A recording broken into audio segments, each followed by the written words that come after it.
കോൺഗ്രസിന് പിന്നാലെ സിപിഐക്കും ആദായ നികുതി വകുപ്പിന്റെ നോട്ടീസ് 11 കോടി രൂപ തിരിച്ചടയ്ക്കണം എന്നാവശ്യപ്പെട്ടാണ് നോട്ടീസ് അയച്ചത്. നോട്ടീസിനെതിരെ കോടതിയെ സമീപിക്കുമെന്ന് സിപിഐ വ്യക്തമാക്കി. വിവരങ്ങളുമായി ഗൗതം ചേരുന്നുണ്ട്. ഗൗതം, ഇന്ന് കോൺഗ്രസിന് വീണ്ടും നോട്ടീസ് ചെന്നിരുന്നു. അപ്പോൾ തന്നെ സിപിഐക്കും ആദായ നികുതി വകുപ്പിന്റെ നോട്ടീസ് 11 കോടി രൂപ തിരിച്ചടയ്ക്കണം എന്നാവശ്യപ്പെട്ടുകൊണ്ട് അയച്ചു എന്ന് മനസ്സിലാകുന്നു. മാത്രമല്ല ടാക്സ് റിട്ടേൺ ചെയ്യാൻ പഴയ പാൻ കാർഡ് ഉപയോഗിച്ചതിലും നടപടിയുണ്ട് എന്ന് മനസ്സിലാകുന്നു. എന്താണ് കൂടുതൽ വിവരങ്ങൾ?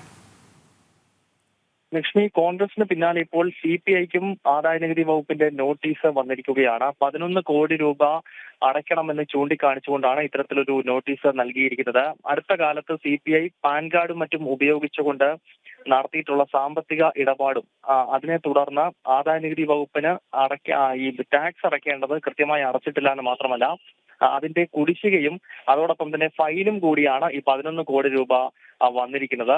സ്വാഭാവികമായും ഇത് തിരിച്ചടയ്ക്കണം എന്ന് ചൂണ്ടിക്കാണിച്ചുകൊണ്ടാണ് ഇപ്പോൾ കോൺഗ്രസിന് പിന്നാലെ സിപിഐക്കും ഈ ഇത്തരത്തിലൊരു നോട്ടീസ് ഇൻകം ടാക്സ് ഡിപ്പാർട്ട്മെന്റിന്റെ ഭാഗത്ത് നിന്ന് ഉണ്ടായിരിക്കുന്നത്. ലക്ഷ്മി, ഗൗതമാണ് വിവരങ്ങൾ നൽകിയത്.